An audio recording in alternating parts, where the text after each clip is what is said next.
Welcome to SportsBeat KC, the Kansas City Star's daily sports podcast. It is Wednesday, March 31st, and I'm Blair Kerkhoff. We're talking Chiefs today as the free agent period continues. When we last spoke to beat writers Herbie, Teope, and Sam McDowell, the Chiefs' biggest splashes had been the signings of offensive lineman Joe Thuney and Kyle Long. Since then, the Chiefs have added more linemen and lost one. We talk about the additions of defensive tackle Jarren Reed and center Austin Blythe, and remember the career of Tanoh Kpassagnon, who signed with the Saints. We'll also discuss what the new 17-game regular season schedule means to the Chiefs and to the NFL. So let's get started talking Chiefs with Herbie and Sam. Well, hello, fellas. It's our weekly opportunity to talk Chiefs, and in free agency, the news never stops. The player acquisition never stops. Unlike the draft, where you get, 5, 6, 7, 8 new players over a 3-day period, this one stretches out over however many weeks it does, and just you've got to continue to follow it and cover it and pay attention to it because you never know when news is going to break. And the Chiefs have made some news this week with the addition of a couple of linemen. Of course, they opened free agency with the signings of Joe Thuney and Kyle Long. They've added another offensive lineman in Austin Blythe, but also a defensive tackle in Jaron Reed. Let's start with Austin Blythe. Herbie, what's his story? What's the expectation for him in Chiefs uniform? I think, if anything, he's going to immediately compete for the starting job. Here's the deal. The Chiefs extended an offer to Austin Ryder to return. He was mulling that offer. He's also mulling offers around the league. But apparently the Chiefs decided to change direction because here we are 2 weeks into free agency. And when you compare the Chiefs' pace to the rest of the NFL, it's been kind of slow here in Kansas City. Most other teams went through a splurge there, and all their beat writers are now actually getting the opportunity to relax and shift focus to the draft, whereas McDowell and I are still focused on free agency because the Chiefs are one of the handful of teams who have yet to make all the moves they need to make before the draft. But with Blythe, you get a guy who spent the last 4 seasons with the Rams, including the last 3 as a starter for the Rams. So you've got a starting quality center, and he's probably going to be first in line to compete there. What should help him with the Chiefs scheme, when you look at the Rams offense under Sean McVay over the past few seasons, they were very pass heavy. And so, whether Blythe grades out better as a blocking center over Austin Ryder, according to some analytical sites, he does, but that's just not the Chiefs' forte. They needed someone there, and so he's probably going to get the first shot.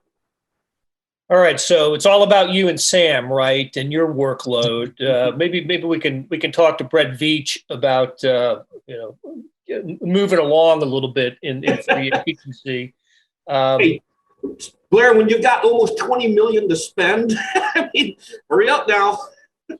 Yeah, so that's another development too, isn't it, Herbie? That when the free agency period started, we weren't sure exactly what the Chiefs had, what they had to spend, and Brett Veach doing what Brett Veach does. He created, he has been able to work other contracts and create this space for the signings of free agents. So the Chiefs are in decent shape financially, aren't they? Oh, they're absolutely in decent shape financially. And then the key thing here is what Chiefs fans need to understand is behind the scenes, the Chiefs were actively involved in the chase for some of the premium free agents that signed elsewhere. Trent Williams, they were in that thing into the wee hours of the morning before Trent Williams decided to call Kyle Shanahan and said, "Hey, we're getting close here. You need to make the move." And the move was made, and Trent Williams decided to go ahead and re-sign with the 49ers. They were in it with Kwan Williams, the cornerback, who decided to go back to San Francisco. They were in it with Juju Smith-Schuster and a handful of other players. So they have been actively engaged in trying to sign guys, but they just haven't been able to seal the deal. So, Sam, if Austin Blythe does end up starting, there really is almost a total makeover, isn't there, of the Super Bowl offensive line? Yeah, Herbie and I were talking yesterday that there's still, I don't know if I'd call this likely, but there's at least a possibility that they start 5 new guys on the offensive line compared to what they had in the Super Bowl, because I still think that the starting left tackle's not on this roster right now. You've got Joe Tooney, you've got Austin Blythe. I think Kyle Long wins the starting right guard job, and it's possible that Lucas Niang could beat out a Mike Remmers at right tackle. That's the one I don't think is likely, but there's the possibility that they have completely overhauled this offensive line, which, let's face it, we all said should be their top priority. Brett Veach said it was going to be their top priority, but the only way to make that happen is you still got to complete that move at left tackle. Right. So out there, as of our time of recording, which is mid-morning on Wednesday, Alejandro Villanueva and Russell Okung still out there, right, Herbie? Do you think either one of those guys is a possibility for the Chiefs? I think the longer this plays out, if you want a stopgap guy at left tackle, if you use the draft to select one of the elite guys that are out there, and there's like 4 or 5 of them that could be in play at 31. But if you want just that stopgap option on a 1-year deal, absolutely bring in Villanueva, bring in Okung. But again, it's like nothing has happened on that front yet.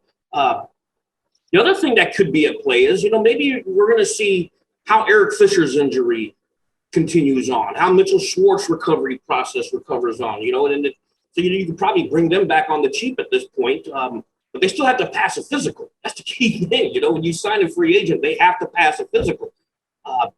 But yeah, to your question, Blair, probably in play, but we need some clarity will be seen here once we get closer to the draft and into the draft. And listen, doesn't Laurent DuvernayTardis still factor in as at right guard, Sam? I mean, he's we don't know exactly about him right now, but his intention is to return. Yeah. I mean, he's definitely coming back in 2021. I just think that Kyle Long beats him out for that spot. But if you're looking for spots that have clearly improved, the guard is it. But also their depth. They were starting a couple of guys last year that, like Andrew Wiley and Nick Allegretti, that I don't see there's any way those guys are in the starting lineup next year, but they're still on this roster, which, if you've got a couple of guys who started for you a lot of games last year who are now your backups, your depth has improved there as well. It's not just that starting group.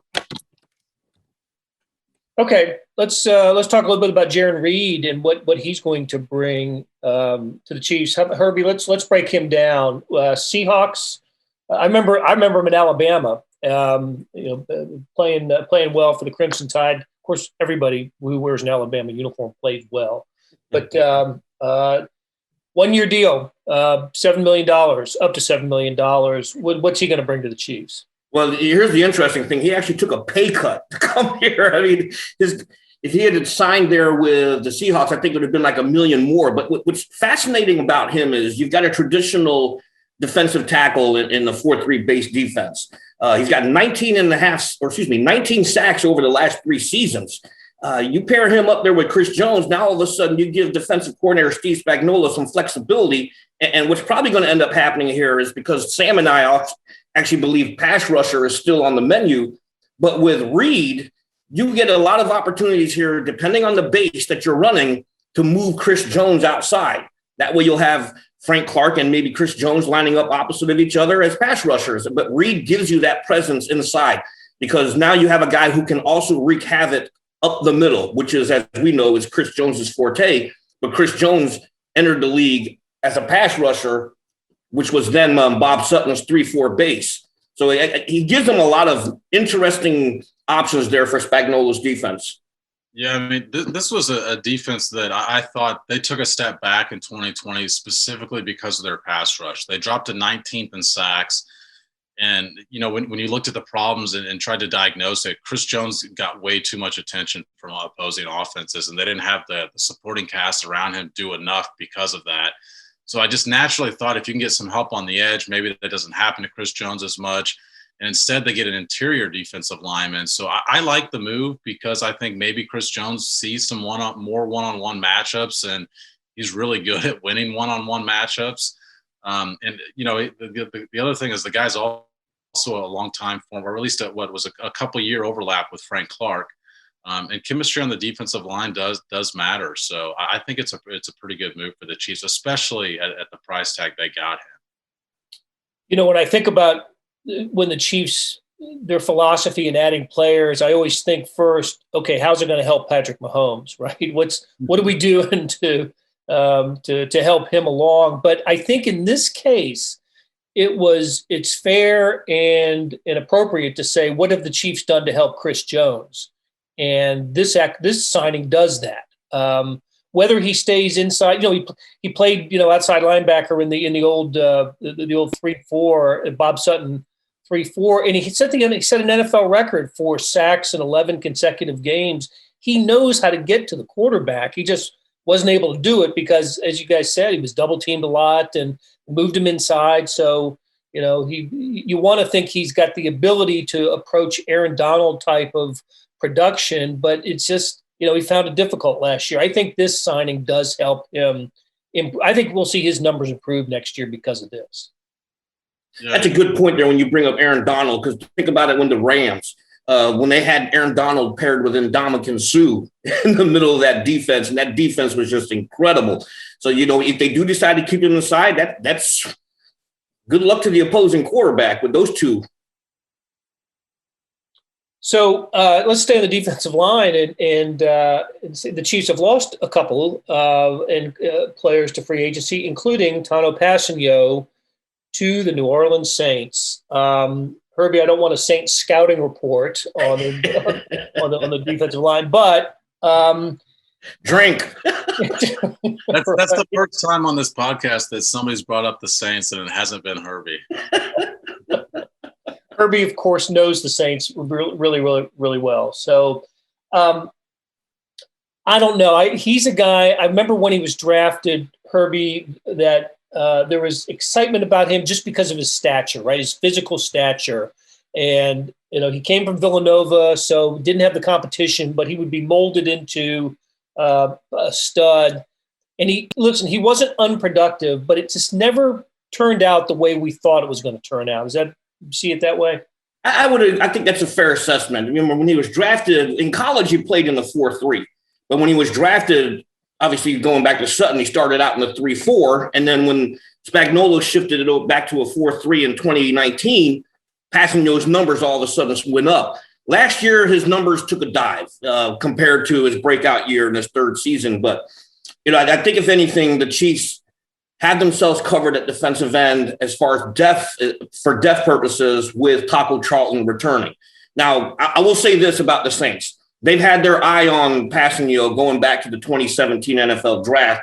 They were very interested in him. Their defensive line coach, Ryan Nielsen, was the one who did the private workout at Villanova. So they certainly knew about him. And the source told me that the Chiefs did make a run at keeping Kpassagnon here in Kansas City, but his opportunity to go play for the Saints and to work with Ryan Nielsen was what sold him to go ahead and sign in New Orleans.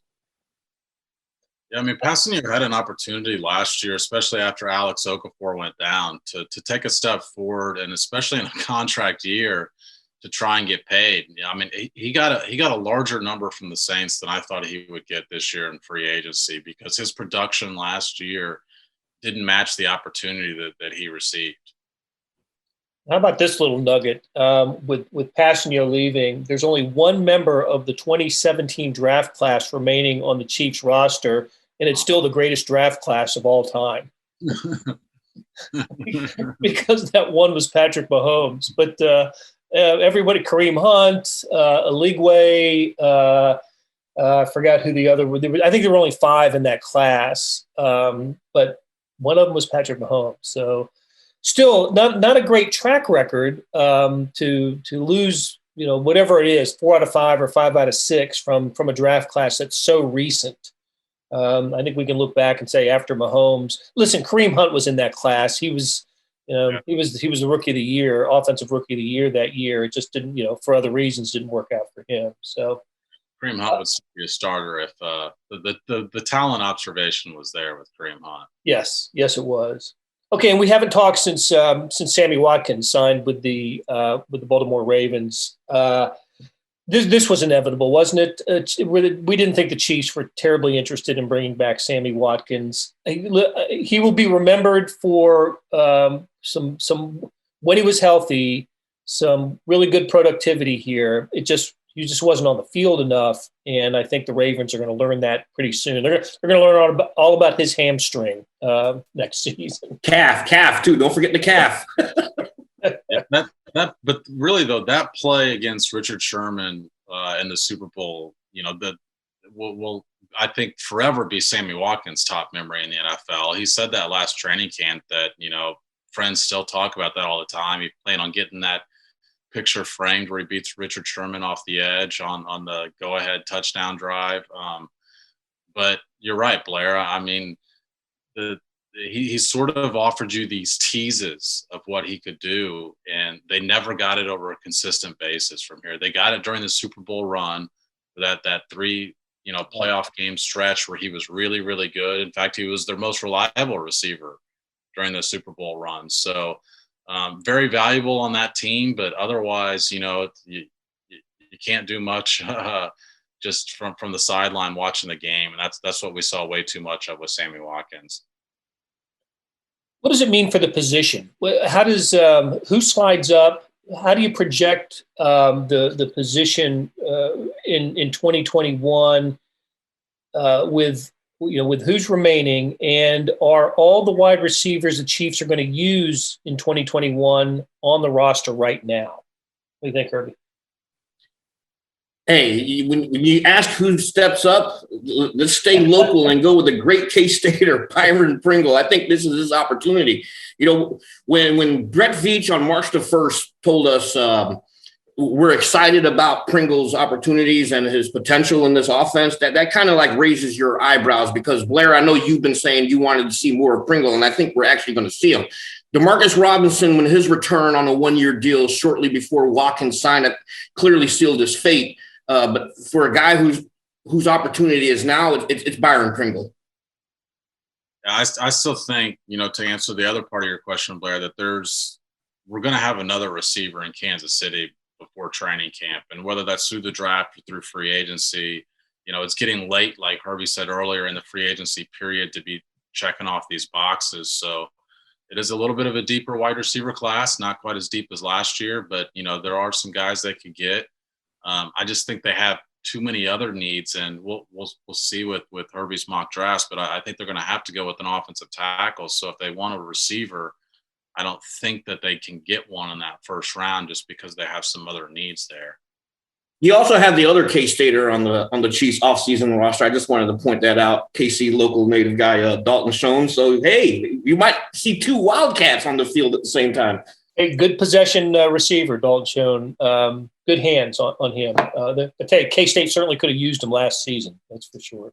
Well, we know him here, Herbie, as a former scholar athlete winner, Dalton Schoen. Okay, guys, let's take a break, and we'll come back and talk about the NFL adding a regular season game. Okay, we're back with Herbie Teope and Sam McDowell, who cover the Chiefs for the Star, and not insignificant news from the NFL. They made it official. It had been talked about for a long time, but the NFL is going to have a 17th regular season game for 2021. Sam McDowell, you wrote all about it. There's a big, nice Q&A in this morning's print editions of the Star, and it's online, of course, too. But let's just go nuts and bolts first. 17th game, does that elongate the regular season? Will there be a second bye week? And who the Chiefs going to play in that 17th game? Yeah, so they kind of did it in the simplest form, which is the season still kicks off when it does, but there's just going to be one added week, and it's going to be week 18 with just that game. There's no extra bye week. So you're going to see this regular season end in the second Sunday in January now, and you're going to see the Super Bowl also in the second weekend in February. So, I mean, for us as writers, it's great to be covering an extra regular season game as opposed to that fourth preseason game. I'm sure there's some concerns about player safety with the players, and it was a big contentious debate. This was during the CBA negotiations, and the reason I bring that up is because the players had to approve this, even though the league owners voted on it yesterday. The players had to approve it, and they did so by allowing it as part of their negotiations last March during the CBA. So what's going to happen is you're going to play the team from the opposite conference that you played 2 years earlier, because obviously you play one entire division from the opposite conference. So the division you played 2 years earlier, and you match up based on where you finished in the standings. So first place for first place, second place for second place. That means Aaron Rodgers and the Green Bay Packers are going to be coming to Arrowhead in 2021. So an extra game there. It's probably a pretty good one, especially for primetime TV. And that's the other element of this is all the AFC teams get to host this year. We're going to see all the NFC teams host that ninth home game next year. So I think that's a smart idea because it keeps it balanced with the conferences a little bit. But obviously, the first place teams already had a tougher schedule because you play the extra AFC first place teams, and the balance of the schedule got a little less balanced with this move. I've always been a fan of NFL scheduling. It's just I love the, for lack of a better term, the symmetry of it. It's part of what, to me, it's part of what makes the NFL great, in that it makes the NFL such an equal opportunity league, right? The scheduling, it's more difficult for the teams that had success the previous year, so that gives the teams that didn't have success a better chance. Just like the draft, right? The inverse of the draft, where the worst teams get to pick the best players. Everything in the NFL is created for the opportunity for equal opportunity, this kind of messes with the symmetry a little bit. So the Chiefs are going to have 9 regular season home games next year and 8 on the road, and then vice versa the next year. Before we get Herbie's thoughts on it, Sam, how do international games factor in? When I heard this originally, I thought, well, this is actually a great opportunity for the NFL to take 15 games, or how many was it, 16 games, and put them all over the globe. And that way everybody would have 8 and 8 and then 1 neutral field game. But that's not how it's going to work. No, they say up to 4 international games per year. And, I actually thought there was a little bit of a typo in the release, because they say every team will play 1 international game every 8 years. And what I think they mean is every team will actually play one of their home games internationally every 8 years, because that's the way the math works but it doesn't have a limit on the amount of road games you play. And so I do wonder with the Chiefs with Patrick Mahomes, if they're going to be a little bit more of a draw. We saw them go to Mexico City in 2019 and play the Chargers. But there's also a couple new sites on those international games too. We saw Germany, which I know has been played for before, but it's not one part of the regular rotation. We saw Canada and South America, and I think more specifically Brazil is going to be a possibility. So this is maybe something for to talk about, but I wonder if there's other spots in the U.S. that they might consider wanting to play. I've always thought that St. Louis might be a decent spot for the Chiefs to try and grab that market. So, but they're specifically focused on the international market, it seems. Yeah, what do you make of it, Herbie? Hey, 9 home games at GEHA Field at Arrowhead Stadium. It's time to get that field rocking for fans. If anything, fans love it. Okay, obviously, fans love the extra game. I think Sam nailed it yesterday. I couldn't help but chuckle when I saw his tweet. The NFL adds a 17th game to ensure player safety is not a point I expected to read today via our colleague there, Sam McDowell. I actually laughed about it and retweeted it. But this was inevitable. We knew it was coming. The owners wanted it. It's going to be interesting to see how this plays out, though. It really is. But I think when you do away with the 4th preseason game, it's still going to feel like a full season to me. How do you think teams will work that third preseason game, or how will let's just take the Chiefs and let's just take Patrick Mahomes. What will be his series breakdown in three? Will he play one or two in the first one, more, maybe a little bit more in the second one, and none at all in the third? How do you think? Yeah, and I think what's probably going to end up happening is you're going to see teams shift their philosophy when it comes to the preseason, because that third exhibition game is typically when you see starters go into the third quarter, because that's your quote dress rehearsal end quote. So I think if anything, that second game now all of a sudden becomes that dress rehearsal, and then that third game is where you start to see the guys who are on the bubble. Let's give them some live action. Let's see what they can do before the roster trimming process begins. That's a scenario that makes sense to me. Yeah, I think you're going to see teams handle that differently, because the first three preseason games are still going to be around the same time. And so there's just going to be an extra bye week between the preseason and the regular season. So it's not like you necessarily have to protect those guys to give them that bye. That you give them the fourth preseason game off so they get some extra time before week one. That extra time's still going to be built into the schedule. So you could still play it the same with the third preseason game, but obviously you would see those roster bubble guys less in action. But the timing of this is really interesting, because they were going to do this regardless. But the fact that this is all coming off of a year where they had 0 preseason games, it's probably going to seem, like a little bit of an easier adjustment. If they just stripped away preseason game, I think the coaches would gripe about that. But right now, we're getting 3 more than we got last year.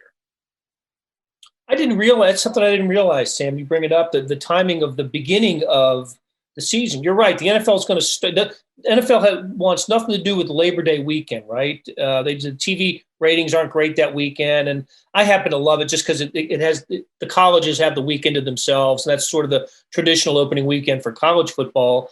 But if 3 preseason games are played, and the preseason schedule ends the third week in August, and then the first NFL game isn't until the weekend after Labor Day, you've added a week off from end of preseason to the beginning of the regular season. And that does change the dynamic, I would think, a little bit, and could play with the notions that teams have about playing their, getting guys on tape games, that Andy Reid likes to call it. So. Yeah, if you give Patrick Mahomes just snaps in the first 2 preseason games and give him the third preseason game off, that's a lot of time off. The whole point is to keep a guy fresh with game action. And I don't know that we'll see starters completely rest in that third preseason game. But like I said, I think every team's going to handle it differently. I also think the NFL is going to play with the system a little bit. Maybe they think that, hey, let's push that third preseason game a little bit further back than what we're accustomed to doing. It might take a year or two to get the system correct. If anything, to that point, it gives you an opportunity to hide players that you like, because a lot of teams use that fourth preseason game before the roster cuts and hey, we'll bring this guy in, he's getting cut. Okay, we like what he did in that fourth game. We'll sign him. If you notice last year, you didn't see a lot of that because of the lack of preseason games. So what the Chiefs ended up doing was signing the people that they had in training camp because they didn't get the opportunity to see folks around the league. Sooner or later, they are going to have to address that, because that a lot of agents, a lot of undrafted players were bemoaning the fact of not having preseason because, ultimately they're the ones who got hurt. They didn't have the opportunities to go to other teams because there was nothing on film. I guess one other thing to keep in mind is we probably know that even though the preseason schedule isn't out, that the Chiefs will play 1 home and 2 on the road, since they're going to have 9 regular season home games. I would think that the NFL would want everybody to have 10 home games for their season ticket holders, whether it's 1 or 2 preseason or 8 or 9 regular season. It's going to add up to 10. So, and Roger Goodell is pretty optimistic too. Yesterday there was, I guess he held a conference call with some of the national guys, but he's saying that he hopes that fans will be back in full force for the stadiums. And, that remains to be seen. COVID's not going, it hasn't gone away yet. So let's see what happens here. Well, I'm going to do my part here in about an hour to get the first shot in. So we got that. So we have to cut it off now so I can get over there. All right, guys, great conversation, and we will talk to you again soon. That'll do it for today. Thanks to our SportsBeat KC production staff of Derek Donovan, Beth Welsh, Monty Davis, Jeff Rosen, Chris Fickett, and Savannah Smith.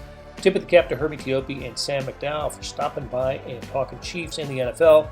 Links to their stories can be found in the show notes, and as always, on kansascity.com. Hey, we have another deal for you.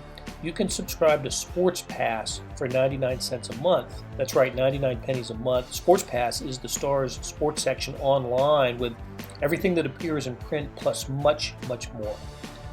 Hey, after 3 months, it auto-renews at $5.99 a month unless you cancel.